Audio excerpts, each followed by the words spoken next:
बिस्मिल्लाहिर्रहमानिर्रहीम। अस्सलाम वालेकुम। आज 9 अक्टूबर है और दिन है जुमेरात का। बात करेंगे पेशावर में क्या चल रहा है, सोहेल अफरीदी के हवाले से क्या होगा, अली मीन गंडापुर साहब की मुलाकातें और आज का दिन अहम है। आज तहरीक लब्बैक के कारकुनान ने भी इस्लामाबाद की जानिब, रावलपिंडी की जानिब रवाना होना है। इस वक्त लाहौर में हालात काफ़ी कशीदा हो चुके हैं। इस वक्त जब मैं वीडियो रिकॉर्ड कर रहा हूँ, इस वक्त तक तो बहुत ही शदीद तसादुम जो मस्जिद है रहमतुल्लिल लिल आलमीन, वहाँ पे जो मरकज़ है तहरीक लब्बैक का, वहाँ पे बहुत शदीद पुलिस ने अटैक किया है और तहरीक लब्बैक का मौक़िफ़ क्या है वो भी आपके सामने रखेंगे। पहले शुरू में ही आपको ये बता दूं कि अली मीन गंडापुर साहब की कल रात मुलाकातें हुई। जब वो इस्लामाबाद से गए तो वहाँ उनकी जो काबीना के मेंबरान हैं उनसे मुलाकातें हुई और मेरी उनके कैबिनेट के एक मेंबर से बात हुई। उनका ये दावा है कि अली मीन गंडापुर साहब बिल्कुल रिलैक्स थे और बिल्कुल वो क्लियर थे और उन्होंने कहा कि उनको कुछ दोस्तों ने मशवरा दिया कि आप इमरान खान साहब से आज जाके अडयाला में मिलें, बात करें। तो उन्होंने कहा नहीं, आप इमरान खान साहब ने क्योंकि फ़ैसला कर लिया मुझे हटाने का, तो मैं अब उनको मिलने नहीं जाऊँगा।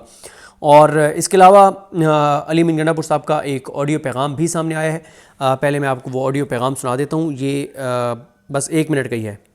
बिस्मिल्लाहिर्रहमानिर्रहीम। तमाम जो पार्लियामेंट्री पार्टी है, MPAs हमारे KP के, तो सबको जो है वो कल दावत दी हुई है। 7 बजे जो है कल यहाँ पे हमारी वो मीटिंग होगी और उसके बाद जो है फिर खाना भी होगा। तो सब ने लाजमी आना है क्योंकि कल हमने बैठ के इसके खान साहब के हुक्म के मुताबिक जो अहकामात आए हैं और आगे सोहेल अफरीदी का जो माशाल्लाह नॉमिनेशन हुई है तो वो भी होगा। सब बैठेंगे और आपस में आगे के लाइमल पे बात करेंगे और आगे किस तरह चीज़ें करनी है उस सब के ऊपर एक प्रॉपर हमने लाइमल बनाना है। तो इसलिए सब ने मेहरबानी करनी है। तमाम जितने भी MPAs हैं, जहाँ भी हैं, जितने भी मसरूफ़ हैं, सब ने अपनी हाजिरी को यकीनी बनाना है। शुक्रिया। आज यानी 9 अक्टूबर बरोज़ जुमेरात उन्होंने डिनर पे 7 बजे बुला ली है तमाम MPAs को और उन्होंने कहा है कि इमरान खान साहब ने जो सोहेल अफरीदी साहब की नॉमिनेशन की है उस पे हमने लाहेमल तय करना है कि हमने कैसे वो आगे सारा उनके इंतखाब के हवाले से चीज़ें करनी है। और बल्कि उनके एक कैबिनेट के मेंबर ने मुझे कहा कि हम सब ज़ाहिर है एक अफसोस होता है कि आपने इकट्ठे काम किए। तो वो कहते हैं कि हमें देख के, और अली मीन गंडापुर साहब ने कहा कि कोई आप मैयत पे तो नहीं आए बैठे, कोई मसला नहीं है, खान साहब का फ़ैसला है। तो उनका ये दावा था कि अली मीन गंडापुर साहब रिलैक्स थे और ये जो ख़बरें चल रही हैं कि वो बहुत गुस्से में हैं और वो बहुत गालियाँ दे रहे हैं, तो उनका ये दावा था कि ऐसा नहीं है। और सोहेल अफरीदी साहब भी उस मुलाकात में मौजूद थे और उसके बाद इतला ये है कि सोहेल अफरीदी साहब की 1-on-1 भी मुलाकात अली मीन गंडापुर साहब के साथ हुई है। तो इसके अलावा जनाब सोहेल अफरीदी साहब जो है वो मैंने पूछा कि रात कहीं जब पता चला कि वो उस वक्त घर गए हुए थे, तो उनका हयाताबाद में जो किराए का मकान है उसी में वो गए हुए थे और उसके बाद फिर वो दोबारा वापस आए और अपने दोस्तों के साथ थे। और रात आपने वीडियोस भी देखी। हमारे दोस्त हसनैन रफ़ीक जो नया पाकिस्तान यूट्यूब चैनल है वो भी दिखाते रहे मनाजिर, और उस्मान चौधरी जो हैं वो भी वो मनाजिर दिखाते रहे कि जिस तरह से लोग आके और सोहेल अफरीदी साहब से मिल रहे थे। बहुत ज़्यादा तवक्कुआत हैं लोगों को सोहेल अफरीदी साहब से। बहरहाल अभी तो उनका इंतखाब ही बड़ा चैलेंज है क्योंकि आज एक और अटैम्प्ट होगी उनका रास्ता रोकने के लिए। अब वो अटैम्प्ट किस तरह से होगी, क्योंकि ये भी इतलात हैं कि तहरीक इंसाफ के कुछ MPAs से रब्ता किया गया है, उनको ऑफ़र्स की गई हैं कि पैसों की भी ऑफ़र की गई है, कोशिशें की जा रही हैं। क्योंकि मसला ये है कि अगर तो बनाना है आपने अपोजिशन का कोई वज़ीर आला बनाना है तो वो इतना आसान नहीं है, क्योंकि अपोजिशन को तकरीबन 19 से 20 वोट चाहिए PTI के 19 से 20 लोगों का टूटना इन हालात में मुझे बिल्कुल मुमकिन नज़र नहीं आता। क्योंकि KPK में इस वक्त जो सेंटिमेंट्स हैं लोगों के, कोई भी KPK में नहीं रह सकता अगर वो इस मौके के ऊपर इमरान खान की पीठ में छुरा घोंपेगा और गद्दारी करेगा। इसके अलावा गो के अपोजिशन ने भी आज अनाउंसमेंट करनी है। वो क्या करते हैं, क्या वो तहरीक अदम एतमाद जमा करा देते हैं जिसकी वजह से 7-8 दिन के लिए डिले हो जाएगा मामला, कोई कोर्ट में कोई पिटीशन जाती है उसके ऊपर कुछ हो जाता है। मतलब ये देखना होगा। बहरहाल मेरी ये असेसमेंट है कि इतनी आसानी से ये नहीं होने दिया जाएगा, कोई अटैम्प्ट की जाएगी। क्योंकि ये बात ज़हन में रखिए कि सोहेल अफरीदी साहब जो हैं वो इस सिस्टम को किसी तौर पे भी एक्सेप्टेबल नहीं हो सकते, वो काबिल कबूल इस सिस्टम को नहीं हो सकते। क्यों? उनकी फ़ाइलें नहीं हैं, उनकी कोई बैगेज नहीं है, उनकी कोई ऐसी चीज़ें नहीं हैं जिससे उनको डराया जा सके, पीछे हटाया जा सके। उनकी असम्बली की जितनी तकरीरें हैं बहुत ख़तरनाक तकरीरें हैं, उनके जितनी भी एहतजाजों में कारकर्दगी है वो बहुत आउट क्लास है। इमरान खान के साथ इंतहाई वफ़ादार हैं, लेकिन ये ज़ाहिर है इम्तिहान तो उनका शुरू होगा जब वो वज़ीर आला बन जाएंगे। लेकिन मैं आपको ये बता रहा हूँ कि मुझे बिल्कुल लगता है क्योंकि गवर्नर साहब भी एक्टिव हैं, वो गवर्नर KP के फैसल करीम कुंडी जिनकी गिदड़ भपकियाँ और जिनके धमकियाँ आप सुनते थे अली अमीन गंडापुर साहब के ख़िलाफ़, अब वो एक्टिव हैं कि किसी तरह से अली अमीन गंडापुर साहब ही वज़ीर आला रहें और अली अमीन गंडापुर साहब को जो है वो ना हटाया जाए। और इसके अलावा आप ये देखें ना कि जियो न्यूज़ उनके दिल में भी अली अमीन गंडापुर साहब का दर्द जाग उठा है। मतलब पहले तो कभी तारीफ़ नहीं की अली अमीन गंडापुर साहब की, कभी नहीं दिखाया कि वो बहुत अच्छा KP के गवर्नमेंट ये अच्छा काम कर रही है, ये अच्छा काम कर रही है। अचानक जियो हो या सरकारी जो सहाफ़ी हों, उनके दिलों में क्यों अली अमीन गंडापुर साहब का इतना दर्द जो है वो जाग गया है।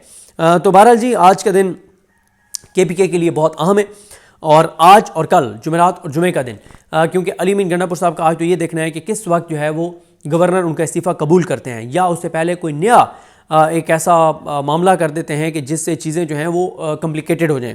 और बाकी आज इस पर भी सोच विचार होगा कि कैसे सोहेल आफरीदी साहब के कोई किसी अदालत में केस चला के और क्या करना है, क्योंकि इतना आसान नहीं है उनको कोई उनका केस ट्रायल के अंदर भी नहीं है कि आप उनको डीसीट कर दें। मतलब आप देखें ना कितनी फजूल बकवास है कि जनाब उनके ऊपर तो NCCIA का केस एक है, जनवरी से पेंडिंग है। अच्छा, जनवरी से पेंडिंग है तो आज तक तो हमने नहीं सुना। फिर कि जी वो मंशात का काम करते हैं, कारोबार करते हैं। अच्छा, मंशात का कारोबार करते हैं तो अली अमीन गंडापुर साहब उनके खिलाफ कर लेते ना कार्रवाई। अली अमीन गंडापुर साहब तो ऑन बोर्ड थे इदारों के साथ, क्या मसला था, कर लेते। कोई और कर लेता, कोई वफाकी इदारा कर लेता, तो फजूल बातें हैं। असल बात यह है कि सोहेल आफरीदी कंप्रोमाइज़ नहीं है और ख़ासी परेशानी है, हर जगह के ऊपर ख़ासी परेशानी है, हर जगह के ऊपर ख़ासी परेशानी है कि ये हो तो हो क्या गया है। खैर, आगे चलते हैं अपने दूसरे मौजू की तरफ। TLP ने जुमे के दिन एक ऐलान कर रखा है कि फैज़ाबाद से अमरीकी एम्बेसी तक वो मार्च करेंगे, वो इसराइल के ख़िलाफ़ और फ़लस्तीन के हक़ में जो है वो एहतजाज करेंगे। लेकिन तहरीक लब्बैक के कल रात मरकज़ के ऊपर पुलिस ने धावा बोला और जो साद रिजवी हैं जो तहरीक लब्बैक के सरबराह हैं उनको गिरफ़्तार करने के लिए वहाँ पे तसादुम हो गया और पुलिस ने जो है वो बहुत सख्त अटैक किया तहरीक लब्बैक के कारकुनान पर। और जो वीडियोज़ आ रही हैं वो बहुत तकलीफ़देह हैं, वो बहुत तकलीफ़देह हैं, वो बहुत तकलीफ़देह हैं। सोशल मीडिया पे दावे किए जा रहे हैं 2 और 4 कारकुनान की शहादत के, लेकिन तहरीक लब्बैक ने जो ऑफिशियल इस वक्त तक स्टेटमेंट जारी की है उसमें एक कारकुन के हवाले से उन्होंने तस्दीक की है। लेकिन सोशल मीडिया पे ऊपर तहरीक लब्बैक के जो कारकुनान हैं वो बहरहाल 4 कारकुनान की शहादत दावा कर रहे हैं, लेकिन ज़ख्मी बहुत ज़्यादा हैं और बहुत तकलीफ़देह मनाजिर हैं। जो मरकज़ है उनका, जो मस्जिद है रहमतुल्लाह आलमीन, वहाँ से जो आने वाले मनाजिर हैं वो बहुत अफसोसनाक हैं। मैं एक चीज़ आपको अर्ज़ करूँ कि आपने देखा होगा कि तहरीक इंसाफ की अक्सरियत जो है, तहरीक इंसाफ के अकाउंट्स की अक्सरियत सोशल मीडिया पे तहरीक लब्बैक के ऊपर होने वाले जुल्म की मज़म्मत कर रही है, लेकिन कुछ अकाउंट्स हैं जो तनकीद भी कर रहे हैं। मेरा ये ख्याल है कि जो अक्सरियत तहरीक इंसाफ के अकाउंट्स कर रहे हैं उनकी हिकमत अमली दुरुस्त है। देखें, ये कहना कि तहरीक लब्बैक इस निज़ाम के साथ ऑन बोर्ड है, देखें अगर वो ऑन बोर्ड होते तो चलें ये तो ठीक होता कि आप उनको घिराव करते, कोई लाठी चार्ज होता, कोई शेलिंग होती, उस वक्त तक तो ठीक है, हम ये कह सकते थे कि बहुत सारी चीज़ों से तवज्जो हटाने के लिए ये महाज खोल दिया गया है। लेकिन जानों से किसी जमात के निहत्ते कारकुनान का चले जाना, उसमें फिर आप ये नहीं कह सकते कि ये ऑन बोर्ड एक फ़िक्स मैच है। और एक बात ये जहन में रखनी चाहिए हमें कि हमें ना कुछ अपने मेयारात बदलने होंगे। जब हम जुल्म के ख़िलाफ़ बात करते हैं तो वो जुल्म बलूचिस्तान के बलोचों पर हो, KPK के पश्तूनों पर हो, पंजाब के पंजाबियों पर हो, जनूबी पंजाब के सराइकियों पर हो, सिंधियों पर हो, कश्मीरियों पर हो, किसी पे भी हो, GB के अंदर हो लोगों पे, तो जुल्म किसी पे भी हो, हमें इससे कतई नज़र कि वो जमात उसका कंडक्ट क्या है, उसके सरबराहों का कंडक्ट क्या है, वो इस निज़ाम के साथ हैं नहीं हैं, उन्होंने इमरान खान के बारे में क्या कहा है क्या नहीं कहा, हमें इन चीज़ों से निकलना होगा। हमें कुछ नए मेयारात तय करने होंगे। हमें जुल्म किसी पर भी हो उस जुल्म को जुल्म कहना होगा, हमें उस जुल्म की मजम्मत करनी होगी। और तहरीक इंसाफ के जो अकाउंट्स तनकीद कर रहे हैं, मैं उनको एक चीज़ ज़रूर अर्ज़ करना चाहूँगा कि तनकीद बिल्कुल आपका राइट है, लेकिन जब किसी भी जमात के कारकुनान की जानें चली जाएँ तो फिर तनकीद मेरा ख्याल नहीं करनी चाहिए। और एक बात और देखें, जो मजहबी जमातें होती हैं उसके वर्कर को अगर आप उनके ऊपर जो होने वाला जुल्म है, उनके जो लोगों की जानें गई हैं, उस पर आप उनसे इज़हार ताज़ियत करेंगे तो आपके लिए उनके दिल में नरमी पैदा होगी, वो आपकी बात सुनेंगे, कल को वो आपके भी वोटर बन सकते हैं। वो तो शहरी हैं ना, वो तो आम कारकुन हैं, वो तो आम लोग हैं। लेकिन अगर आप एक ऐसे मौके के ऊपर जब उनके मरकज़ के अंदर, जब उनकी मस्जिद के अंदर जो है वो डेड बॉडीज़ हों और लोगों को गोलियां लगी हुई हों और वो ज़ख्मी हों और उनके ज़ख्मों से खून निकल रहा हो, और इस मौके के ऊपर आप अगर उनके ऊपर तनकीद करेंगे तो वो कभी भी इस बात को नहीं भूलेंगे। वो इस बात को कभी नहीं भूलेंगे कि एक ऐसे वक्त के ऊपर जब उनके ऊपर इतना जुल्म हो रहा था तो आप उनके ऊपर तनकीद कर रहे थे। इससे पहले मैं बहुत बड़ा नाकिद हूँ तहरीक लब्बैक का, मुझे उनकी बहुत सारी चीज़ों से इख्तिलाफ़ है, मैं इख्तिलाफ़ करता हूँ। आपको पता है मैंने बहुत सी वीडियोज़ तहरीक लब्बैक के ख़िलाफ़ भी की हुई हैं, लेकिन एक ऐसे मौके के ऊपर जब वो पुरअमन थे, जब पहल उनकी तरफ से नहीं हुई, पुलिस ने ही उनके ऊपर जुल्म किया, पंजाब पुलिस ने उनके ऊपर जुल्म किया, पंजाब हुकूमत की इमाम पे किया, मरीम नवाज़ के हुक्म पे किया। और फिर देखें वो कोई पॉलिटिकल उसके लिए नहीं आ रहे थे, वो इसराइल के ख़िलाफ़ आ रहे थे, वो फ़लस्तीन के हक़ में आ रहे थे। तो फिर उनके ख़िलाफ़ जो है ये इस तरह की जो कार्रवाई है वो बहरहाल किसी सूरत नहीं होनी चाहिए थी। इसलिए मैं तमाम जमातों के लोगों को कहना चाहता हूँ, देखें जब तहरीक इंसाफ के ऊपर जुल्म हो रहा था बाकी जमातें खामोशी से देख रही थी, आज तहरीक लब्बैक पे हो रहा है, बाकी जमातें खामोशी से देख रही हैं। इस कल्चर को बदलना होगा। जुल्म अगर किसी के साथ भी हो रहा हो, अगर बाकी जमातें आके उसके साथ खड़ी हो जाएं तो फिर मुश्किल हो जाएगा उस पर जुल्म करना। लेकिन नून लीग और पीपल्स पार्टी, AJK के अंदर जुल्म हो, GB के अंदर जुल्म हो, पख्तूनों के ऊपर जुल्म हो, पश्तूनों के ऊपर जुल्म हो, बलोचों के साथ जुल्म हो, इस वक्त जो जहां पाकिस्तान के अंदर जुल्म हो रहा है उस जुल्म को सपोर्ट करने वाली 3 मेन जमातें हैं। Number 1 Muslim League Noon, number 2 Peoples Party, number 3 MQM। ये 3 वो जमातें हैं जो पूरे पाकिस्तान के अंदर हर जगह के ऊपर होने वाले हर जुल्म के हामी हैं। हर जुल्म के पीछे ये 3 जमातें हैं। तो ये बातें ज़रूर हमें करनी चाहिए, लोगों को ये याद दहानी करानी चाहिए। लेकिन मैं आपको एक बात बता दूं, मैं पहले भी कह चुका हूँ कि तहरीक लब्बैक के कारकुनान का इस तरह से जानों से जाना ये मुस्लिम लीग नून के गले पड़ेगा। क्योंकि इस वक्त पंजाब के अंदर सबसे, बल्कि पूरे पाकिस्तान में अगर किसी मजहबी जमात का सबसे ज़्यादा वोट बैंक है, सबसे कमिटेड वर्कर है तो वो तहरीक लब्बैक है। इसलिए ये कोई लॉजिक नहीं है कि तहरीक लब्बैक के कारकुनान या उनकी क़यादत इमरान खान साहब के लिए क्या कहती रही है, ये बिल्कुल अलग मामला है। हमें ये देखना चाहिए कि वो किस कॉज पे आ रहे थे, उनकी कॉज ठीक थी। नंबर 2 क्या वो पुरअमन थे, बिल्कुल पुरअमन थे। नंबर 3 क्या उनके ऊपर जुल्म हुआ है, बिल्कुल हुआ है। तो हमें एक ऐसे मौके के ऊपर जब किसी के ऊपर जुल्म हो और उनकी जानें चली जाएं और उनके ऊपर उनके लोग ज़ख्मी हों, इतने शदीद मस्जिद के अंदर जो मनाज़र हैं वो बहुत अफसोसनाक हैं। तो हमें कोई अगर मगर लिखे बग़ैर, कोई अगर मगर कहे बग़ैर हमें उस जुल्म की मज़म्मत करनी होगी, हमें नए मेयारात कायम करने होंगे। और कल को अगर मुस्लिम लीग नून के भी निहत्ते लोगों के साथ जुल्म होता है तो हम उसकी भी मज़म्मत करेंगे।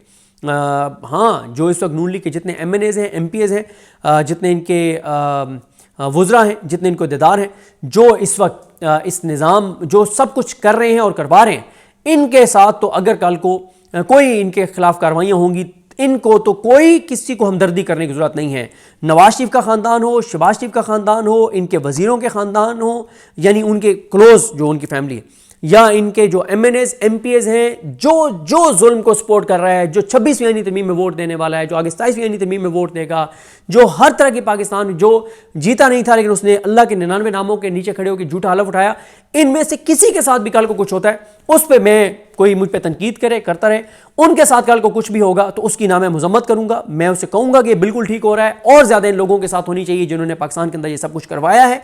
लेकिन जो आम वर्कर है, चाहे वो नून लीग का हो, पीपल्स पार्टी का हो, TLP का हो, PTI का हो, जमात इस्लामी का हो, JYF का हो, अगर आम वर्कर के साथ, वो वर्कर का राइट है। अगर एक आम पाकिस्तानी शहरी TLP के बयानिए और मौक़िफ़ और नज़रिए के साथ चलना चाहता है तो उसका राइट है। हम कौन होते हैं उसके ऊपर इस बात पे तनकीद करने वाले कि TLP का वर्कर है? हम क्यों किसी पे ये तनकीद करें कि ये इमरान खान का फॉलोअर है? हम क्यों किसी पे तनकीद करें? अगर एक आम शहरी ये समझता है कि नवाज शरीफ इस मुल्क को तरक्की की तरफ लेकर जाना चाहते हैं तो उसका राइट है।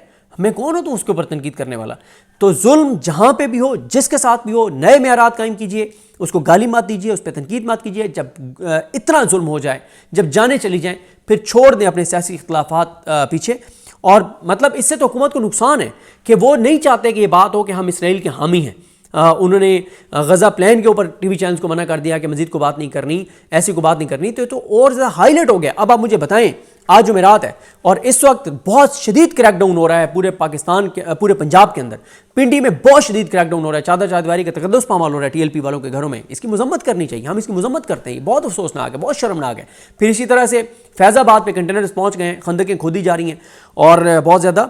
तो इसलिए मेरा ख्याल है कि ये ना तो इस रैली को भी मैं फिक्स मैच नहीं समझता, और इस रैली का मेरा मौक़िफ़ यह है कि इस वक्त जितनी भी जमातें हैं उनको सर्वाइवल की फ़िक्र पड़ गई है, हर जमात को सर्वाइवल की फ़िक्र पड़ गई है, इतनी ज़्यादा तहरीक इंसाफ की पॉपुलैरिटी हो गई है।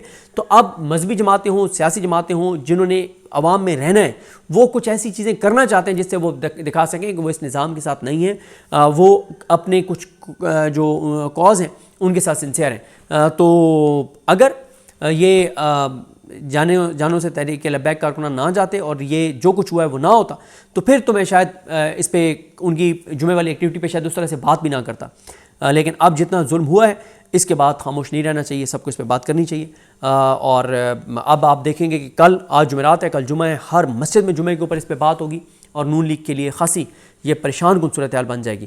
अल्लाह ताला हदायत दे पंजाब हुकूमत को, पंजाब पुलिस को। अल्लाह ताला जो तहरीक लब्बैक के शहीद कारकुनान हैं उनकी फैमिलीज़ को सब्र जमील अता करे, जो ज़ख्मी है अल्लाह ताला उन्हें सेहत दे, ज़िंदगी दे। अल्लाह ताला सबको अपनी अमान में रखे। किसी यहाँ पे शहरी की, किसी पॉलिटिकल वर्कर की, चाहे वो किसी मजहबी जमात का हो या किसी पॉलिटिकल पार्टी का वर्कर हो, अल्लाह ना करे आइंदा किसी की भी जान जाए। मुझे अपनी दुआ में याद रखें। अल्लाह करीम हम सब का हामी नासर हो। अल्लाह हाफ़िज़।